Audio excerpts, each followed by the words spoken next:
When it comes to humanitarian aid for Africa, traditionally it's meant taxpayer-funded programs like PEPFAR or privately funded shipments of medical supplies, food, and other goods. A nonprofit organization called Give Directly is pioneering another approach in Eastern Africa, giving cash unconditionally to the needy. The latest project involves providing what's called a universal basic income, whereby every adult in a designated area receives a regular cash payment. In tonight's signature segment, NewsHour Weekend Special Correspondent Christopher Livesay reports from Kenya. Magleen Owino Ndiwa lives in a rural village in western Kenya called Kalawande South. As a subsistence farmer, she and her husband struggle to support their 5 children.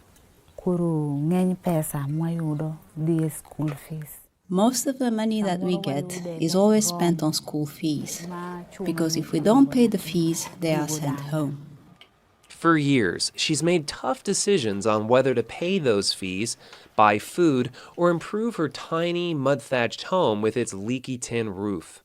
Then, last year, a U.S.-based nonprofit organization called Give Directly came to her village and offered her $1,000 in cash, 10 times her annual earnings, and said she could spend it on whatever she wanted.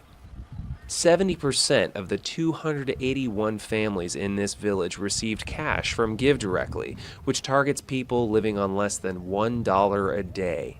Ndiwa used her cash to build this bigger house. How has life changed now that you've gotten this cash? It's not easy to live with 5 children in a small house, but now I have a good home that's not leaking and has enough space to accommodate all the children. I am happy. The big idea was giving people money to make them less poor.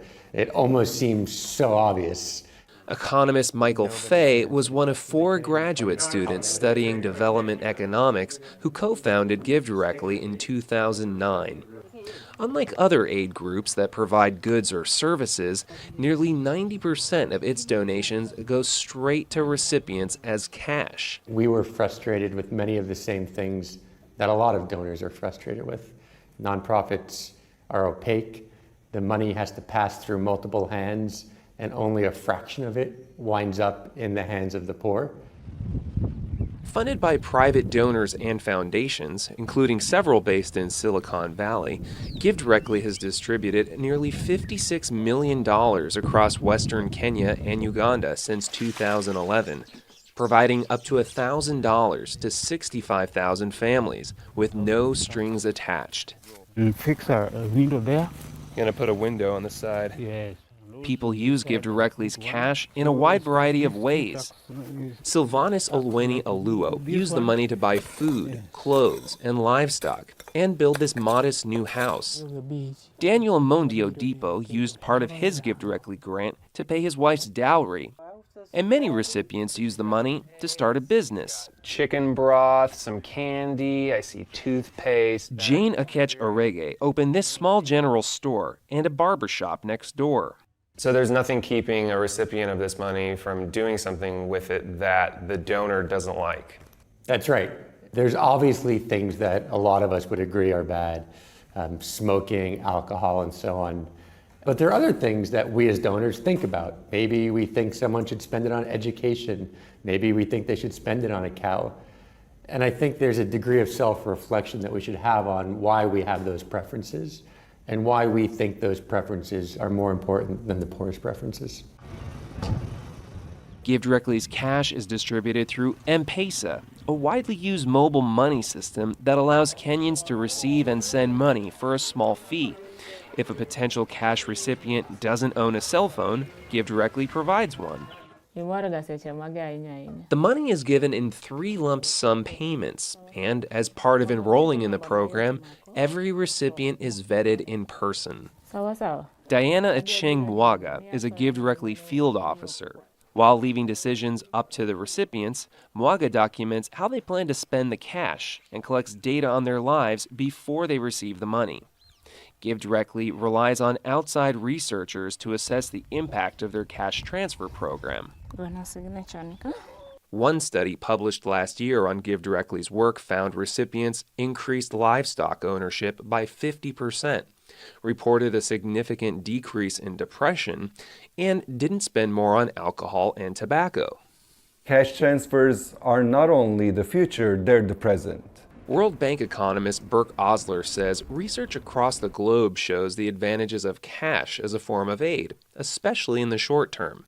I think we have more and more evidence that suggests that unless you have a very good reason to give people something else, you should give them cash instead.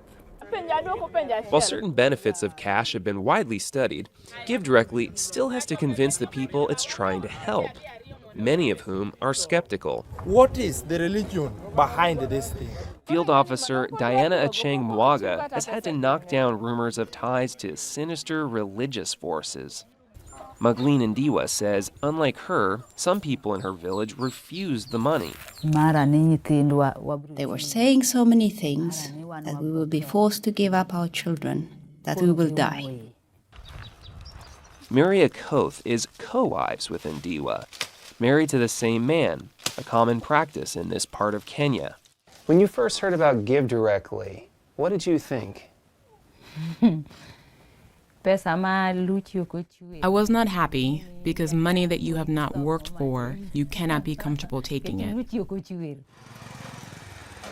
The Kenyan government also runs cash grant programs for more than 700,000 households with vulnerable children, the elderly, and the disabled, providing monthly stipends of about $20.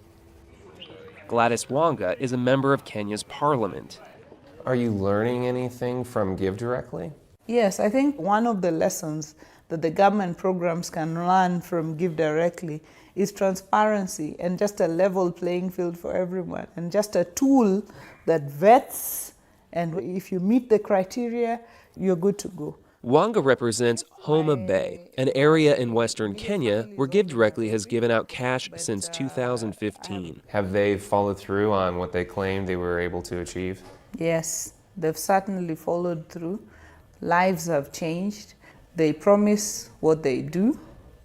They don't promise what they can't do. GiveDirectly has been making lump sum payments to the poorest individuals in Kenya for years. But what would happen if entire villages were recipients?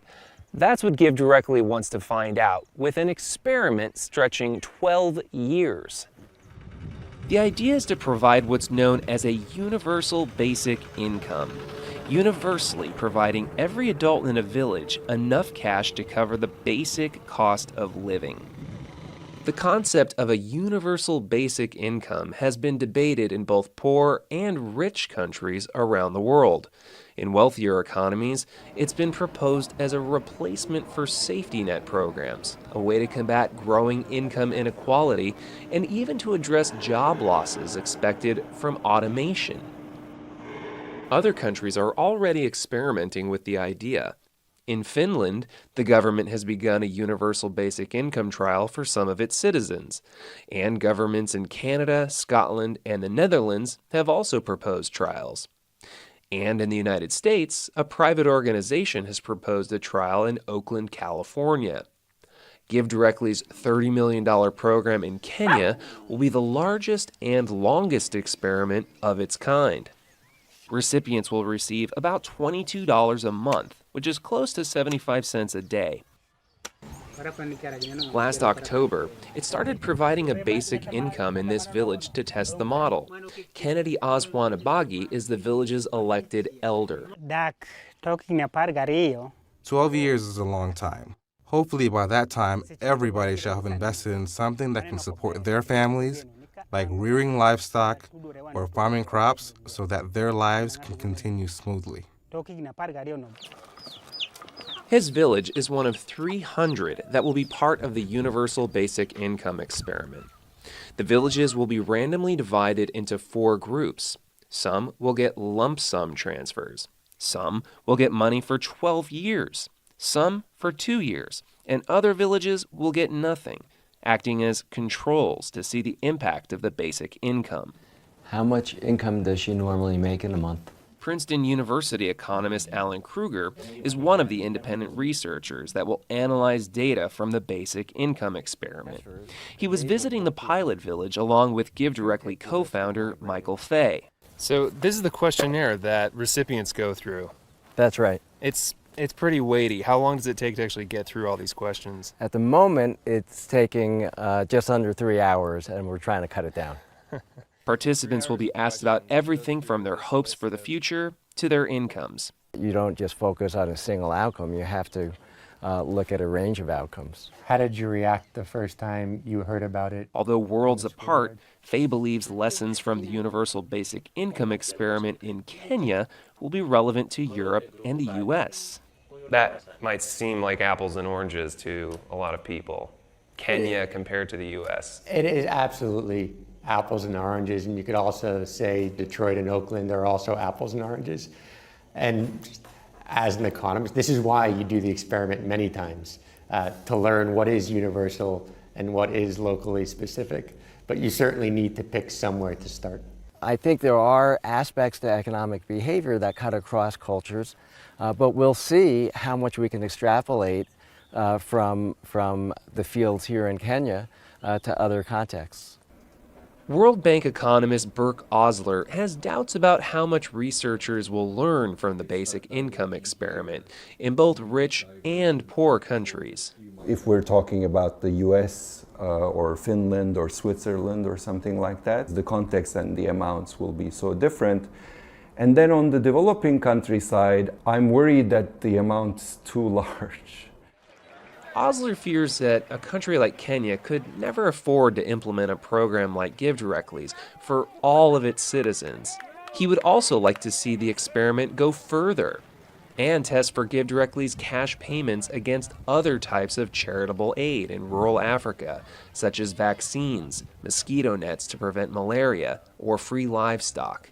I'm not going to convince you that cash transfers are better. You're not going to convince me that giving people chickens is better.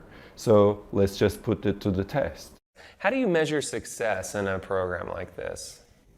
It's almost hard at some basic level for it not to be successful, simply because you're giving people that are living on 50, 60 cents a day money that will take them above the poverty line. I think broader success is shifting the sector to a place that is based around evidence, that is transparent and honest, and puts the recipient at the center of aid programs and not just the donor. Aid recipient Kennedy Oswanabagi says he plans to use his cash gifts to expand his carpentry business and invest in more livestock. And he's thinking long term. Our only hope is that GiveDirectly will fulfill its promise of continuing to send us the money for 12 years without interruption, so that we can continue investing in projects that will sustain us afterwards.